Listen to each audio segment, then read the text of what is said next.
Elowin, Grace.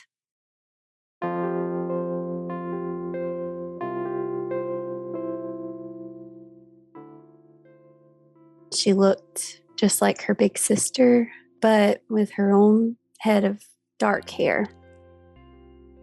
Welcome to Still a Part of Us, a place where moms and dads share the story of their child who was stillborn or who died in infancy. I'm Winter. And I'm Lee. We are grateful you joined us today. Please note that this is a story of loss and has triggers. Thanks to our lost parents who are willing to be vulnerable and share their children with us. If you're listening to this podcast, just know that on our YouTube channel there are pictures and videos that are related to the stories that are being shared. Subscribe and share it with a friend that might need it and tell them to subscribe. Why? Because people need to know that even though our babies are no longer with us, they're still a part of us.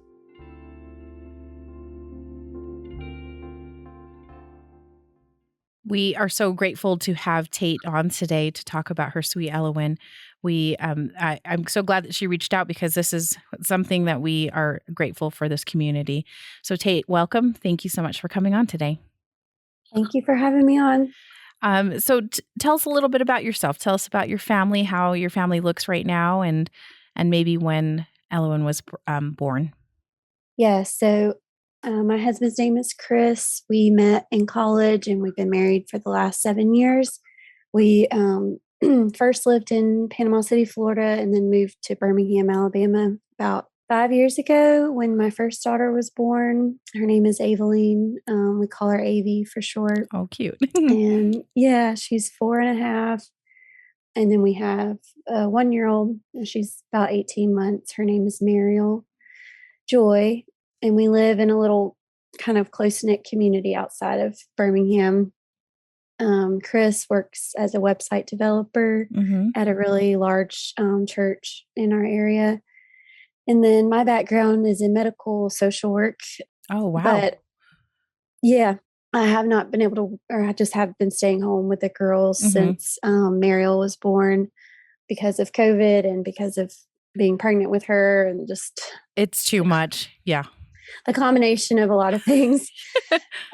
So I've been staying home, I guess, for the last 18 months. And we're really involved in our church and in our community here.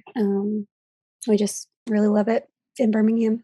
That's wonderful. That sounds like you have a really nice neighborhood and really nice little community in your area. That's great. Any fun things you guys like to do in your spare time? Any hobbies, that type of thing?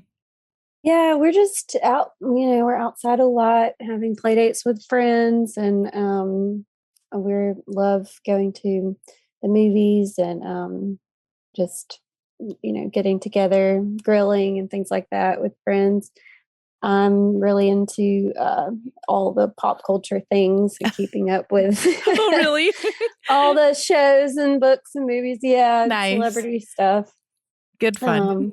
Yeah. And then Chris, he loves having a project all the time. Oh, really? Yeah, he has a dirt bike right now he's been working on for like months, and he's just always busy with something. Just fiddling with some things. Yes. And I'm sure your girls keep you quite busy. They do.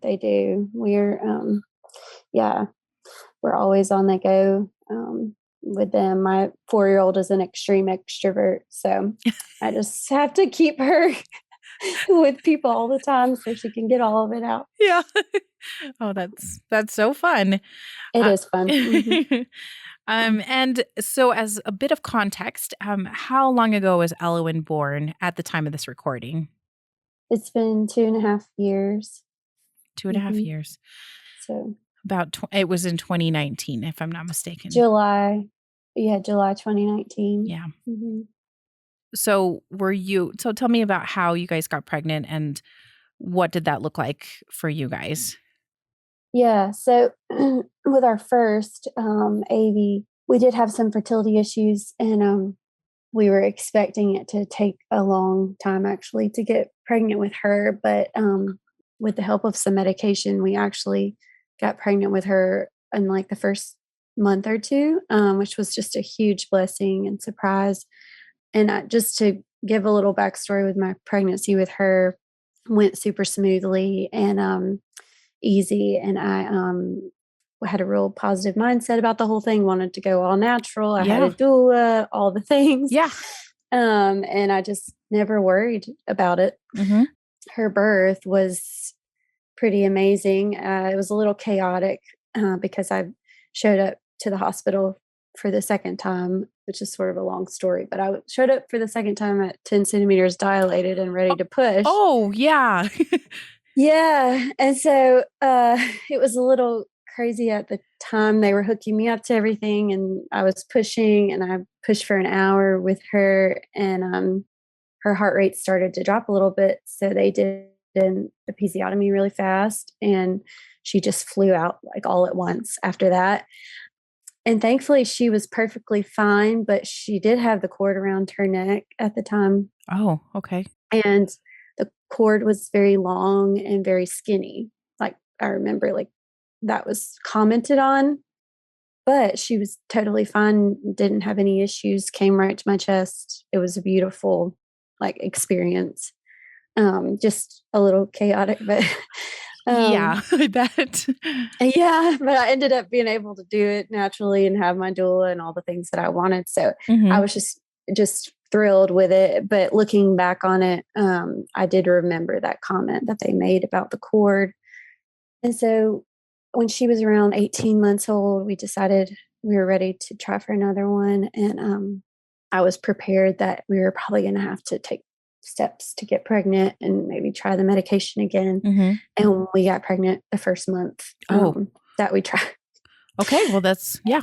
Yeah. And I was just shocked. And I found out at the doctor's office, actually, because I just went in for like a preconception visit or an annual or something. Uh-huh. And they were like, is there a chance you could be pregnant? And so I was like, yeah, it is kind of around the time that I would start my period. So they did a pregnancy test, and I was in the room by myself, and they came in and gave it to me. And I was just like, oh, I was so happy and so surprised. Yeah, I bet. Yeah, I just found out with the nurse, Yeah. in the OB's office. And I told my husband that night. And so when I left the doctor's office, I got in the car, and like I said, I was by myself. And I heard this song, Forever Young by Bob Dylan. I don't know if you know that song. But it has beautiful words to it. And I just immediately thought it was such a pretty, like, anthem for my baby. Oh. But now I look back on it, and it sort of feels foreshadowing, of her being forever young in heaven. And so I just remember that really clearly. How did you tell Chris when you got home? I think I snuck out and bought like a card and a onesie or something, and I told him, and my mother-in-law was there too, and so it was really sweet and special. Yeah. And of course, we told our oldest and just called her baby and baby sister. Once we found out she was a girl, that was the only thing that we called her all the time. And so anyway, we had a really easy pregnancy with her too, and completely the same as with my first. And women hate to hear that, but I loved being pregnant, and I just I had a great time. I mean, I couldn't count on like one hand the number of times that I was really sick or anything like that. Oh, you were one of those pregnancy unicorns, huh? That they talk about. And people are always like, "Oh, we don't want to hear about it," but I just loved it. And I remember, so she was due September, actually, right around Labor Day. So that summer felt like kind of mine and Avi's last summer, just the two of us. Yeah. And we just enjoyed it to the fullest. We went to the pool all the time with our friends, and just we're in the sun and just living our best lives. Oh, that's so sweet. Yeah, and I still think of it as just some of the happiest days of my life, that pregnancy and that time with her. I remember going swimming and just having her inside me and feeling so connected, Yeah, that was towards the end. And I was, still feeling great. The other thing that I should mention is my sister. I have 3 younger sisters, and, me and my sister Emily are just 19 months apart. We're very close. All of Mhm. us are really close.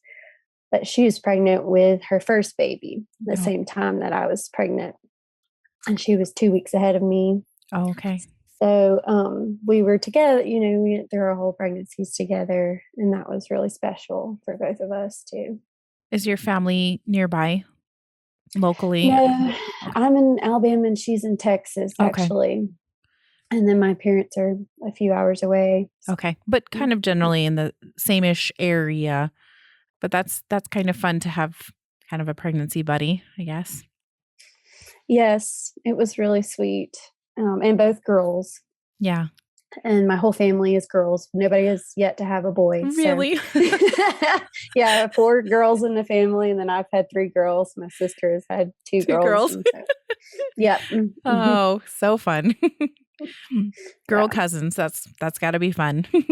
it's the best. Yeah. Okay, well, tell us then how things progressed and kind of what happened. Yeah. So I had all normal ultrasounds, all normal visits. Baby would come with, this was so weird to think back before COVID, but she would come with me to all my appointments. And, Yeah, it's you so different know, now. Yeah, but yes, that's so yeah, fun that she was I'd able to bring, come. I'd bring my little 2-year-old and we would listen for her heartbeat. And it was just really sweet. Was And she able to be there for like the anatomy ultrasound or yeah, she was there when we found out that it was a girl. so fun? And yeah, she was excited as much as you can be at 2. Mhm. But it felt like she understood it, like, as much as she could. And so I think I was starting to get into my every 2-week appointments. And Cuz I you don't even remember what the last appointment was before all this happened, but everything was good. And and they didn't note anything on any of the during any of those visits or even any of the scans, like nothing out of the nope. ordinary. We got a clean bill of health. She got a clean bill of health. Yes, everything was great. So I sort of had the same mindset as I did with my first, of like, this is how women have been doing this for thousands of years. This is how things progress naturally. That was my mindset. So I never had a thought that anything could go wrong with it. So one weekend, I think this was a Sunday. It would have been July the 28th. My 2 younger sisters were visiting in town for the weekend. They were both in college at the time. So we spent like a great weekend together, and they took me out to the Cheesecake Factory that night and kept me up past my normal bedtime. And I had to get up and go to work the next morning. So at this time, I was working 2 days a week at a rehab hospital as a case manager. Mhm. So went home and was getting ready and going to bed. She was just moving like crazy, just kicking. And I remember a specific kick that I had my husband feel my stomach, and she kicked his hand so hard, and he was just like, wow, And I thought it was really sweet at the time. But then I was half the night just like feeling sick, and I thought, like, because of the Cheesecake Factory and I ate too much, and I was just like, I was up and down. She was moving a lot, and so that's sort of how the night went. So the movement was not typical for her. How much she was moving. Yeah, it was not typical for her to be like moving in the middle of the night like that, Mhm. and so much. But I just I don't know what I thought. I think I just thought that things were all off from me just eating too much or something. Yeah. But it really is one of the most traumatic things for me to talk about, because I just didn't know what she was going through at that time. That that she was in distress, and I just had no idea, and didn't think about it until later. So it's hard to, yeah, it's hard to think back on that. Yeah. But the next morning, I thought I felt her in bed when I woke up, but I don't know for sure if I did. But I got up and got ready for work, and got Avy to daycare. And while I was at work, I was just sitting at my desk all morning, and so I just noticed that she wasn't moving like in her pattern that she would, because I was sitting still. I don't know if I would have noticed it if I had been up moving around and chasing Avy around, but Yeah. I was very in tune with her.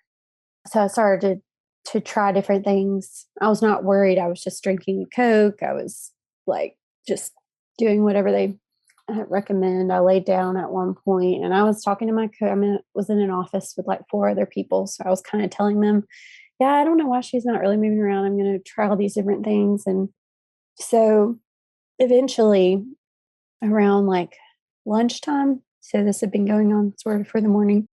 At lunchtime, I called my doctor and she said, yeah, I think you've done everything that we would have told you to do. So why don't you just come in and we'll hook you up to the non-stress test. And so I was like, okay, yeah, that sounds good. And like, I swear every story that I hear about this or that I had heard at that point was as soon as you get to the hospital and they hook you up, the baby starts moving like crazy and you feel like an idiot for going in. Yeah.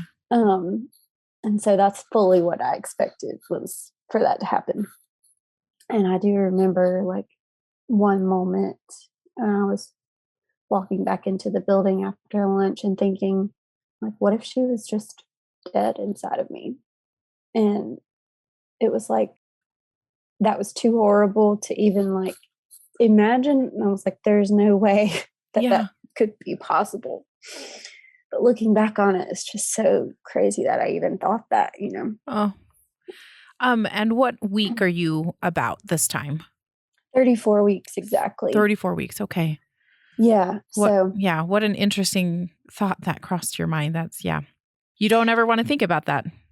No, it was like I just couldn't imagine that actually being true. So I just sort of pushed it off to the side, and I told my coworkers. I left and told them I would text them and let them know everything was fine.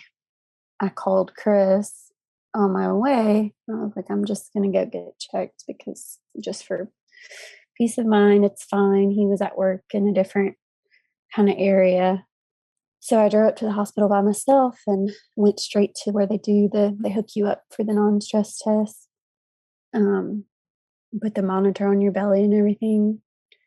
And so I was in there and she just kept looking for it. It was a really sweet nurse, but wasn't picking it up.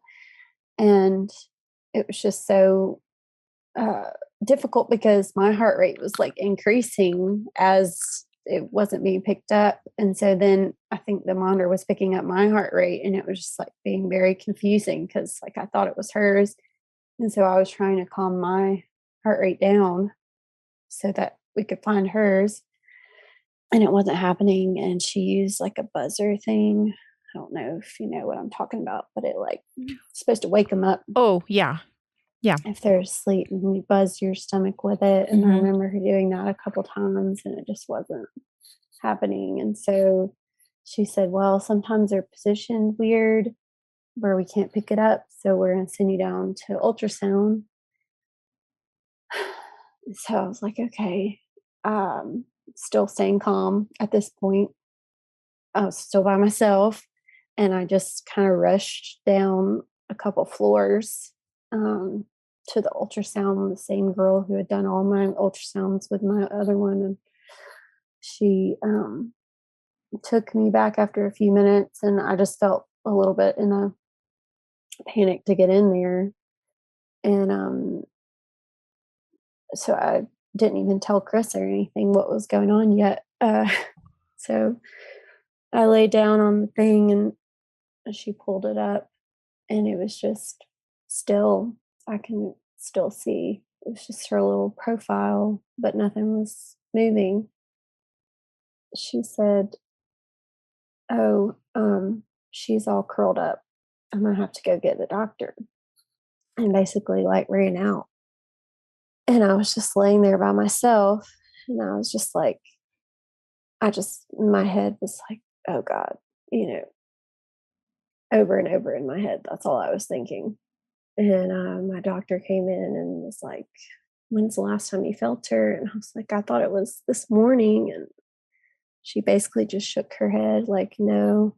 And I was just like in shock. I was like, I think I just said, "What?" "What do you mean?" She was just moving last night, like a ton. Like, what could have happened? And she's like, "I don't know." My first thought was just that Avi won't have a baby sister. That was like, it's just crazy to me that as a mom, your first thought is for your other like child, not even like for yourself. I was just so excited for them to have that bond, that sister like bond that I've had with my sisters, and I know how special it is. And it just really broke my heart. And then, being there by myself, uh, they asked me where Chris was. I was like, "He's 30 minutes away." Like, I had to call him on the phone and tell him they can't find her heartbeat. And he, of course, got in the car and started driving. But I had to sit in a little like room. They moved me to another room to wait for him. And then I was going to ask, were you just there? You were just there by yourself? Did anybody sit with you, or were they just in and out, or? yeah, they were like taking turns kind of coming in and sitting and then leaving, and somebody else would come in. It was very blurry to me. Yeah. But it started to like, because at first I was in shock. And then I just remember, I don't know the sounds that you make, but just holding on to myself and just like all the emotion coming out. And at the same time, I was trying to call like my mom and my sister, and I couldn't get in touch with my mom for a little bit. So I called my two youngest sisters who had been staying with me, and they were actually driving home. And so they ended up turning around and coming back. And I got up with my mom, and it was just awful, having to tell family. I don't even remember my conversation with my sister, the one that was pregnant, like the same time. Yeah. It's just so traumatic to have to tell her. And so during that time I was waiting on my husband, I was talking to them, and just kind of, people were with me, but I almost just wanted to be alone, like in my own. I just didn't want to express that kind of emotion in front of those people that I didn't know really. Yeah. So finally he did come, and he was just very, I think, just trying to be strong for me, very stoic, and like, what do we need to do now, basically, which I had not thought about. And so my doctor came in and discussed with us plans for what to do. She had asked if we would come in, like, so this was Monday, I guess. She'd asked if we would come in the next night, because I don't think she was on call that night. And so we said, okay. And she just told us to go home and kind of gather our people and gather our things and like sort of make a plan, I guess. And when you talked with your doctor, did she offer any explanation, or were you guys, because obviously this was a surprise, a complete surprise to you. Was there any sort of discussion about what happened or what could have caused her to pass away? Not really. I mean, she said that in some cases you don't know why it happens. I think I remember her saying that, but that when she's born, we may be able to know, and that they would do all this blood work and like tests and see if they could find anything. Okay. So I do remember her saying that, but there was nothing, I don't think, in the ultrasound or anything. So it was just definitely out of nowhere. Yeah. So that was pretty much it. We made the plan and we left. And I just remember we stopped at the bathroom and I saw myself like in the mirror. And I just was like, I didn't recognize my face. I've never seen myself look like that. And it was like a different person had come out of the doctor's office than who went in. And still, I drove myself home after that because Chris had his car and I had my car. And I drove myself home. And it's just crazy the things that you can do in the midst of trauma when you're in shock, I guess. Yeah. And your body is just sort of continuing on. Yeah. So I was just praying the whole time we were leaving the hospital that nobody was going to comment on my stomach. I remember that because I was just, I don't know what I would say to people and just trying to get out of there. And as I was driving home, I heard this lullaby song that I would listen to with my daughter, and I don't know, just these waves of like realization were coming at me of like, I'm not going to be able to sing this to her. I'm not going to be able to do these things that I wanted with her. But we did make it home, and actually 3 of my friends came over, my neighbor, Heather, we were really close. She came over, and my friends Emily and Ellen and my pastor, and they brought food, and everybody was just like there, like right after. And I was in shock still. And I remember changing clothes and seeing my stomach in the mirror at home, and I was just telling her that I was sorry. Like I don't know. I just felt sorry that it happened to her, even though I didn't feel it was my fault. I just still felt like I needed to apologize. I don't know. And one thing I forgot to say is I did call my doula on the way home, and she obviously was shocked, and thankfully she knew the bereavement counselor at the hospital where I was. Oh, okay. Knew her personally, got her my number. Her name's Marissa, and she was there for everything. And she called me while I was home, Marissa did, and asked me if I understood like what happens the longer you wait to give birth to your baby. And I mean, I didn't have any knowledge of stillbirth. And so she explained, and she was like, if you want to come in tonight, I can arrange that for you. Oh, Instead of having to wait till the next evening. night. Right. Okay. Yeah. And I was having a hard time with that, just imagining like going to bed, sleeping, and they're going through the next day and still carrying her. It was just, that was hard. And she knew, Marissa, the bereavement counselor, actually knew my doctor personally too. So she reached out to her and was like, can you change this? And so they did. And that was really, Oh, that is such a blessing. it really was. I felt taken care of. And so, but we had to get like everything together that afternoon and head back up to the hospital. Did you end up telling your daughter what was happening, or did you kind of just keep her not necessarily keep her in the dark, but kind of not kind of shield her from that? Part is a little blurry. I don't think she was there when I got home. She was with some friends. Mm-hmm. Like, I don't think I saw her before I went back to the hospital. In that time, I think she was with other people. Okay. We just had a great like support system of people who were helping us. Yeah, it really did sound like everybody just came out of the woodworks to be there for you. And it was just really special. Our pastor, prayed over us, and just spent some time with us before we went back to the hospital. And so, yeah, I didn't see Avi then. So basically, we had that conversation when we got home from the hospital. And so, yeah, we had to be back up there at 8 o'clock that night. And my parents had driven up. They lived like 3.5 hours away. Mm-hmm. And I just remember walking into like the parking garage and I saw them.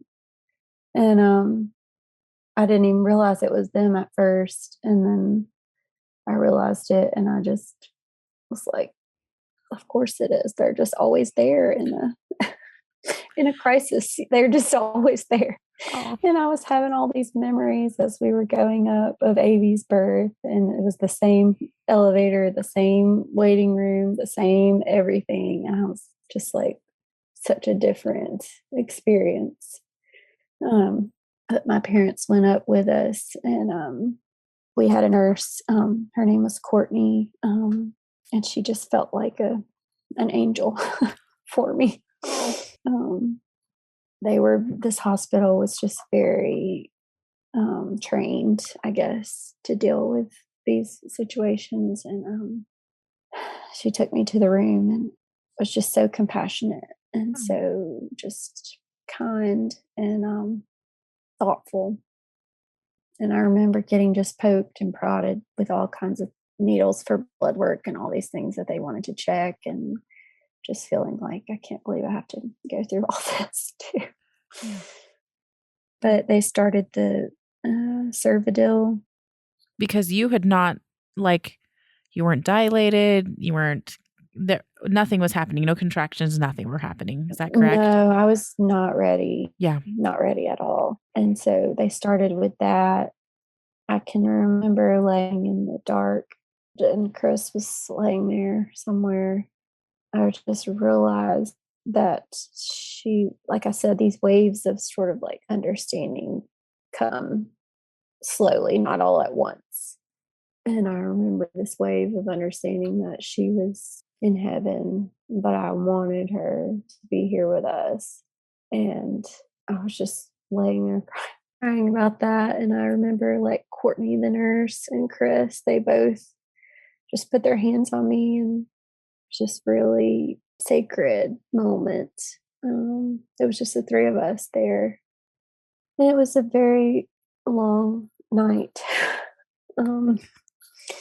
Just it was very uncomfortable, very slow. They kept doing the Cervidil.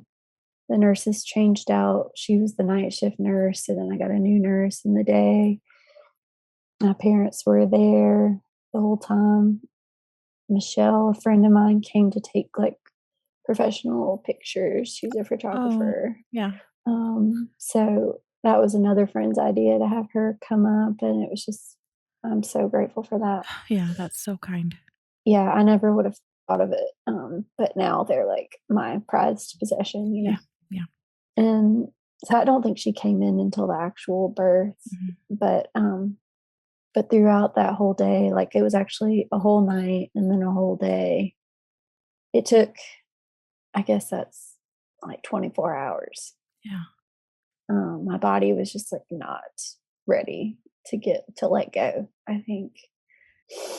But it was a painful process. They did like the balloon they had to insert, and the Cervidil, I don't know what all. It's a little bit blurry, but. And are you, I'm assuming that you do not have an epidural on, or are they giving you anything for pain or? Yeah. So at first I wanted them to just give me like the pain medicine by IV. Mm-hmm. I don't even know what it's called, but it made me like extremely loopy. Oh, yeah, there's plenty of medications that'll do that for pain. Yeah.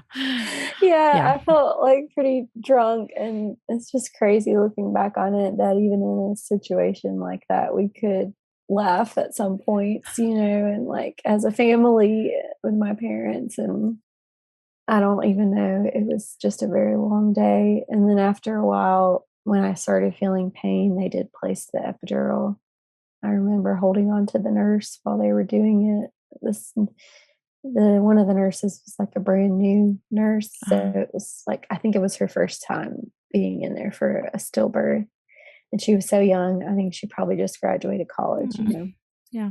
And she was holding on to me while I was getting the epidural, and while the needle was going in, I was like pinching the back of her arm, and I didn't even like mean to. I just afterwards I was like, I am so sorry, and she was like, whatever you need to do, that's fine. Oh, It's like, I am so sorry. Yeah. But I just remember that. And so the epidural, it was my first time getting one because I didn't have one with my older one, and it just made me completely dead. I could not feel my legs. Like it was like looking at my legs was like a different person's body. It's really weird, and it also made me cold and itchy, and I just really hated it. But I was grateful. I didn't want to feel the pain of everything, but it was a very, very strong epidural. And after that, I know at some point, Marissa, the bereavement counselor, talked to us about our plans, like what we wanted to do. If we wanted to cremate or bury or finding the funeral home and all those things. And so we did decide that we wanted to bury her. And I know everybody feels differently about it, but I just couldn't imagine. I had to have that. I wanted her body whole, and I also wanted a place that I could go and like remember her. But just decisions that you never think you would have to make. And I just remember being really emotional, talking to her about my sister being pregnant too, and how she was, and that Marissa said she would reach out to her and check on her, and it was just really sweet. Yeah, that's amazing. Had some really great support. That's awesome. Yeah. And then I just talked to her about Avi and how are we supposed to tell her this, and she was just counseling us about that, saying just to be very honest with her and concrete, and just say that the baby died and the baby's in heaven, and not use any of the language of we lost her, or things that kids can't get confused about. And so I remember talking to her about that, and they just kept like flipping me back and forth with this huge peanut ball thing, because I just could not move at all. And I was going to say that is to kind of just keep you moving. Why were they flipping you over?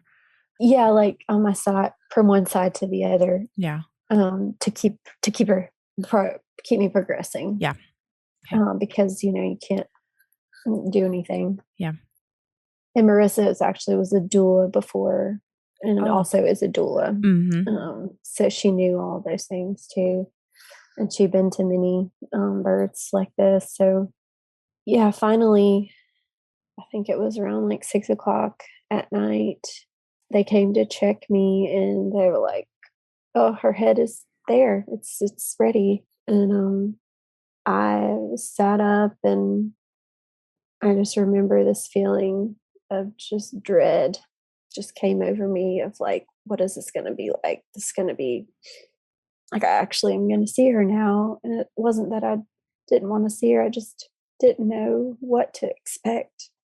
And my mom was there, and Chris, and just all these women. I just felt surrounded by like all these strong, powerful women who were my doula and Marissa and the nurses, and it just felt like they were all kind of like holding me up, through the birth. And whenever I had that moment of just dread, I just, just threw up because I just felt overwhelmed. And just as I was about to push, and my mom just, like, I remember she just held a bag for me and was there for me, just like she's always been. And after that, I felt okay. And I think I pushed only like 2 or 3 times, and she was born very easily. And she came right to my chest. And it was just so different having experienced a live birth first to experience this, because the feeling was just that she was cold and gray and but big and like perfect body and everything, but just didn't feel like right. And I was in shock. I think I just remember Chris just sobbing like I've never seen him before. And my mom too. And looking back on it, I know now that like no matter, I might have heard this on your podcast, but no matter whether your baby is living or not, you're still flooded with those same hormones whenever your baby is born. So you feel that flood of oxytocin, the love hormone. And so I felt that, and it felt sort of like a dream kind of like quality of it. So it's just sort of hazy in my mind, but I just, yeah, I felt like love and just proud of her. And after a minute, they wrapped her up and gave her to me, and I just thought she looked just like Avy. She just, but she like Avy, and then all my sisters and me, we all had like white blonde hair as babies, all of us. And she had dark hair, so we were all kind of shocked by that. But it was like longish, and none of us had really had much hair as babies, and so she had a lot of dark hair. And like I said, my friend was taking pictures of the whole thing that I have, and me and my mom and Chris were taking turns holding her. And I think my mom left because she needed to go tell my dad, and my in-laws had gotten there at that point, Chris's parents. While she was gone, Marissa got everything to give her a bath and dress her, and they let me pick like what clothes I wanted her to be dressed in. Like they had these special little dresses that this ministry makes specifically for stillborn babies. Oh, really? Yes, it was called like Threads of Love. I think it was a beautiful pink dress with like this special lace all around the collar and the sleeves. And Chris just gave her her bath, just like he was giving one to our oldest. I mean, he just did it like without any hesitation. And I was just so grateful for that he was not like afraid to do that. And Marissa helped him and gave him the baby wash, and the smell of that like Johnson's yellow baby wash brings it all back. And I remember like while he was giving her a bath, I still couldn't like move hardly, but I just reached my arm over and like washed her hair a little bit. And I just had this thought like I'm supposed to be like washing her hair like this for the rest of her life, but this is going to be my only time, my only chance. So I did that, and I was grateful for it. It was just incredibly sad, the bath part. And they also gave me a lamb. I don't know if other people have gotten this, but it's a stuffed like animal lamb, and it had a tag on its collar that said, "I know that I can never replace your baby, but if you need someone to hold, I'll be there." And I just like cried when I got, because I knew, like in that moment, I knew that I would be holding on to that lamb like a lot. And I still keep her, that lamb on my bed to this day. So I was holding that lamb while they were doing everything with her. I remember that.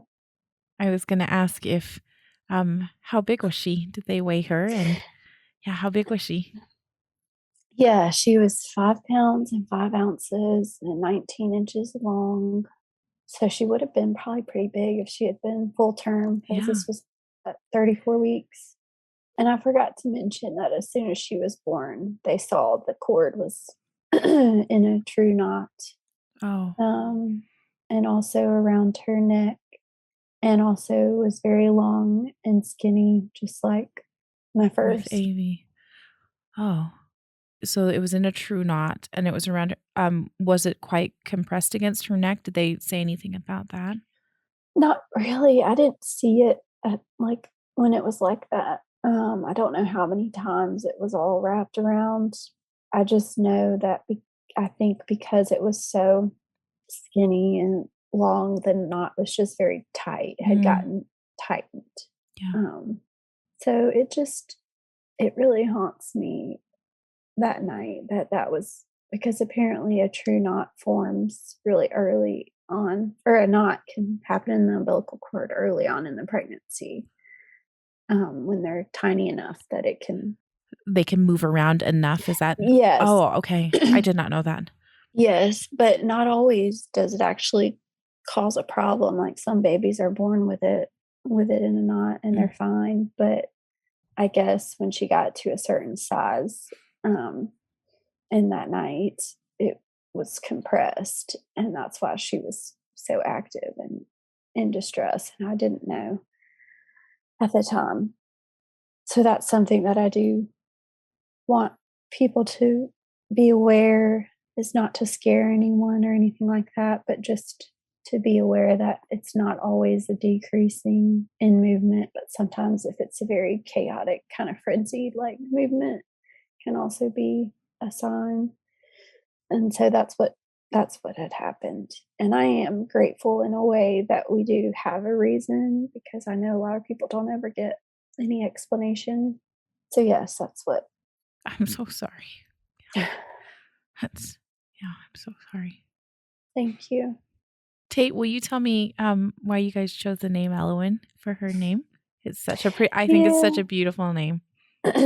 Yeah, well, like I said, my older one is Evelyn, and that was a French baby name that we found that I just thought was pretty, and so I thought it needed to go with Evelyn, and I found it like a Cornish baby, like Cornwall, England area. They Yeah. have these really unique kind of names, so I found that was on a yeah, on a baby list of those names. We were actually watching the show Poldark at the Oh, time. I don't know if anybody yeah. anybody knows what that is, but that's where it's set in that area. And so I just thought it went Aveline and Elowin together. It was very pretty. Yeah. At this point, she was all dressed and swaddled and hat and everything. And I was holding her, and my dad came in and he got to hold her, and my mother-in-law and my father-in-law, and everybody was just really amazing. It was a very special time. My sisters also got to come in. They were like 20 and 22 at this time. I just felt like they were very mature and just, I don't know, it was just very special having them there. And we actually FaceTimed my other sister that was in Texas. They wouldn't allow her to fly because she was 36 weeks at this time with my niece. Yeah. And so that was just really hard on her. But we did let her see her through FaceTime. And at this point, I just felt this pride over her and showing her to everyone. It was just, I don't know, my baby. I Yeah. wanted everybody to see her. And my aunt and uncle came up too, my dad's brother, and that was really special. I feel like they've always been there for big moments in my life, and this was one of them. And Marissa supported like my family through all of that. After everybody got to see her and hold her a little bit, we asked to be alone with her, and Chris took a video of me just singing to her a couple songs that I just really wanted to be able to sing like one time that I'd always sung to Avie. So I sang a song called "Close Your Eyes" and "Amazing Grace" too, and and I love that we have video of that. And I was just remember like rocking her as best that I could through that. And after that, I think we decided to give her back to the nurses. So this was like 8 o'clock at night. And she was born at around 6. Is that right? Yeah. So I think we had her for a couple of hours, and then we were like exhausted because I don't think we slept hardly the night that I was in labor with her. But they told us that we could see her again, like the next day, that they would put her in a cool place. So that did make us feel better. And I guess everybody went home, and they moved us to another part of the hospital that was, I guess, just for women, not just in the labor and delivery. Yeah. So kind of like a women's health unit or yeah, something. Yeah. And I just remember that me and Chris, we slept in that hospital bed together, just like Yeah. like little sardines.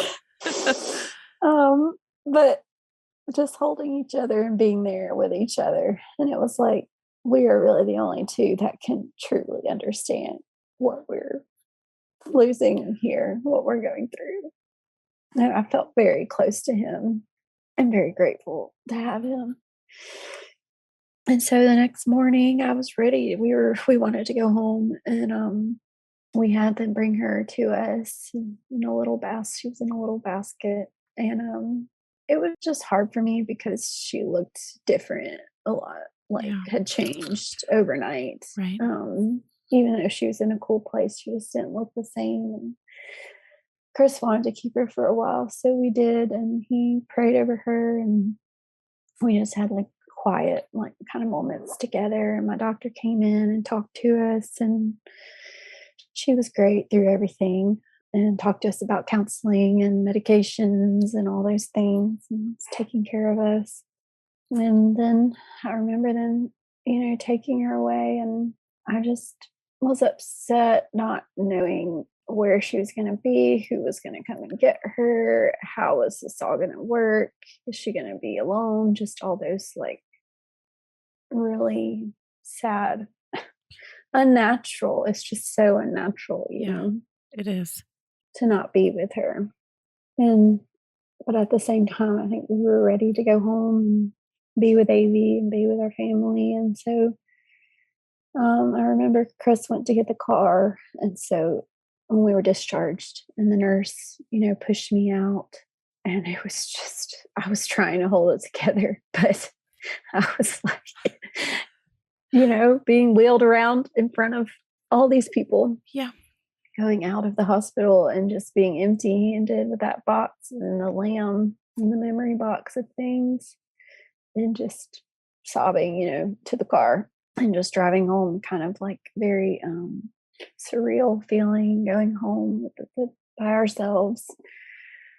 But I will say, when we got home, the whole house had been cleaned and taken care of by all these women in our church who had just shown up and took care of everything. There was food, there was care packages. They had gotten all the baby stuff that was like strewn around the house, because we had everything like mostly set up. Yeah. And they had like gathered it and put it in the nursery for me, which our nursery is like connected to our bedroom. So it was just like a door, between us. But they had put everything in there, and it was such a blessing that they were just doing like what they could do for me, And I remember seeing Abby and like talking to her, and when I got home was around her nap time, and I remember just rocking her and being able to actually hold her in the way that I hadn't been able to with my big belly. I could actually hold her and rock her to sleep, and that was really a balm to my heart, in that moment. And she was just amazing in her personality, and she kept things joyful in the middle of everything. And I had friends that drove like hours down to visit, and family that all came from far away. The number of people I wish I could thank, but I just can't. I did send a lot of letters and things after, and that was healing for me, to just write out like, I know that you did this, even though you might not even know that I know, but thank you for like showing anybody. yes, anybody that acknowledged her and just showed up was such a ministry to me. Yeah. And then I want to say, like, the next day we had to go to the funeral home, and that was pretty awful. I just have to say, It's pretty awful. Yeah. I it agree was completely it with was you. to have to do that. Yeah.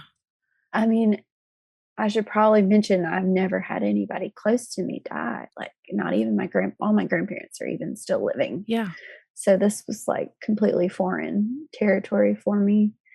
And so we went in there, having to plan a baby's funeral.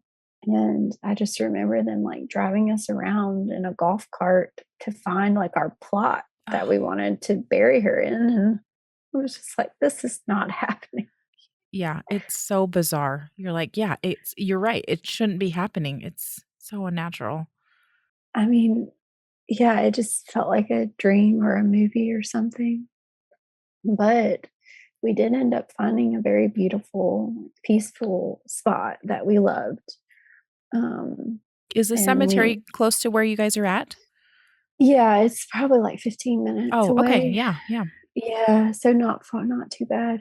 Yeah, we went through the planning, and it was just our church ended up like pitching in, and I think they covered like the whole cost of Oh, the funeral and the burial, and it's not cheap. Like yeah. It's not. it's That crazy. is so kind. That is so kind of them. It was just amazing, a blessing, and then um, we didn't have to worry about that part, and so we planned everything out, and I think it was maybe 3 days, 4 days after that we had the funeral, and, my milk came in the day of the funeral.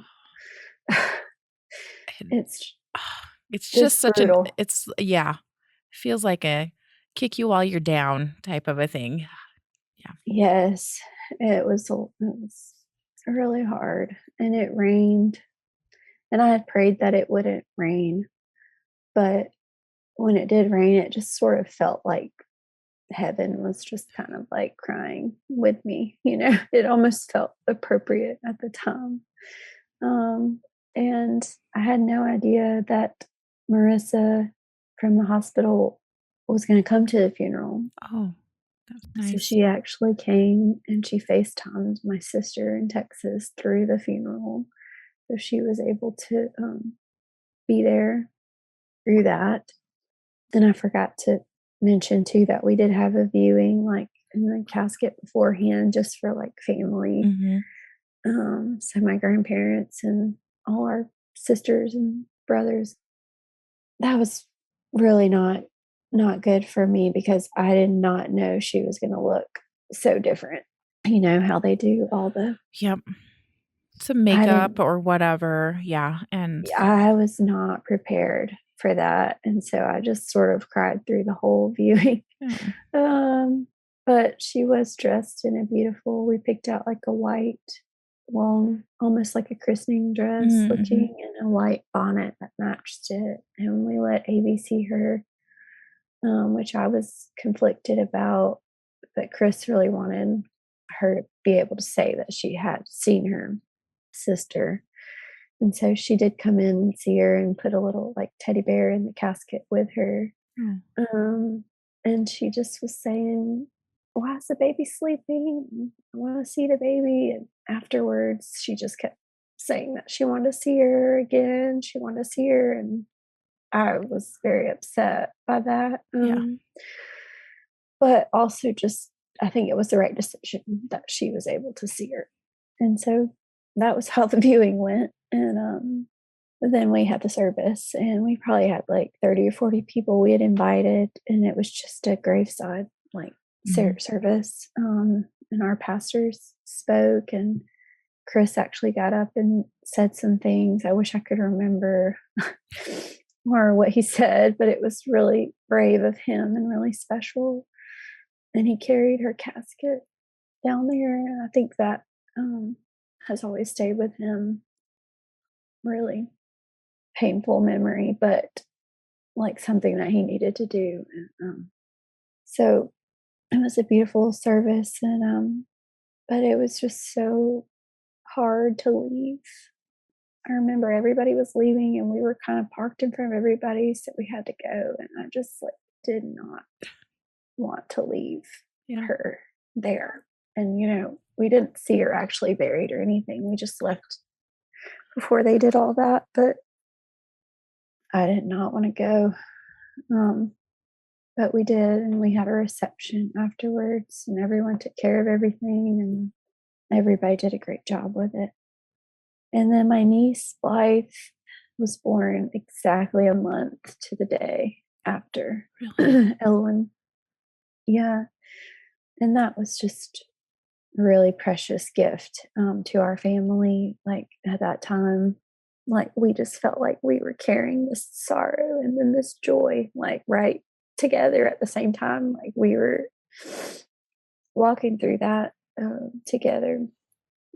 And she is just, I have a special like relationship with her. And people always have asked me how if it was really hard, for me to like be around her. And I don't know, I never felt that. I just always felt like, I just love you so much. And I'm so thankful for your life and that you were okay. And, the age that she is will always remind me of what age Ellen would be. Like right now, she's 2.5 and she's starting to talk or say sentences and things and just be a lot more like her own little person. But I remember thinking like even back then, like I'm going to remember even when Blythe is graduating high school and getting married and all these things. Ellen would be that age too. So it's like a special reminder to me. Yeah. And so I don't want to get all the way into like pregnancy after loss, but I just wanted to say that immediately after I didn't want another baby. I just felt like my arms were empty, and Chris agreed with me. And so we never touched the nursery. We just left it. You did. Like it was. And I just felt this strong, like, conviction that another baby should use all this stuff and wear all these clothes. And, just, this is just sitting here. Yeah. And so I just prayed. And we waited a little while. And then about 5 months after Elowin died, I got pregnant again and had a very extremely anxious Oh, it's so anxiety ridden. It's so, yeah. Oh my gosh, it was very hard. But my doctor was amazing in the fact that she referred me to a high risk doctor like immediately at my 6-week appointment follow up. So I was able to get in and talk to him about everything that happened and like talk about a plan for the future. And he was the best doctor I could have had through that.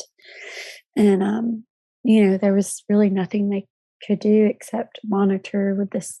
So apparently there is an ultrasound machine that can see the blood flow through the cord. Okay. Mm-hmm. So it's like a higher tech ultrasound. So that's what they would check for. Every time that you guys came in, you just look and make sure there was enough blood. But it still didn't give me that much peace of mind because it happened so suddenly. It was extremely sudden. Right. So it was kind of like, it was very hard, but I did make it through that. And Avi was just amazing. I just have to say too, like at 2 years old, she was with our grief after, she was just so in touch with me. And when I would cry and get upset, she would even like bring me that lamb, the lamb that they gave me at the hospital. Yeah. That's so sweet. I just want to remember that too, that she helped us, make it through that time. And that we did find, just healing through her and through another like support group that I went to as well, where I was able to sort of share my story like this. And I think that every time I tell it and every time anyone tells their story of heartache and trauma, that it does help to heal you and heal your brain and your heart in some way. Yeah. So I do really appreciate the opportunity to talk about it, and that you're giving people the opportunity to heal through telling it. We hope that's the case. Tate, Yes. thank you so much. That was beautiful, and I'm so glad you were able to remember and tell about those things that you want to remember through time. Is there any last thing that you would like to say about your little daughter, Elowin? We were going to call her Win. It's kind of like her nickname too. So when I think about her, I just say my Win, and that I can't wait to meet her and love her in heaven, but that I will carry her with me every day here, and that I'm so grateful for how she's changed me and grown me in ways that I never would have done. Yeah, I'm one day closer to holding her. Thank you again.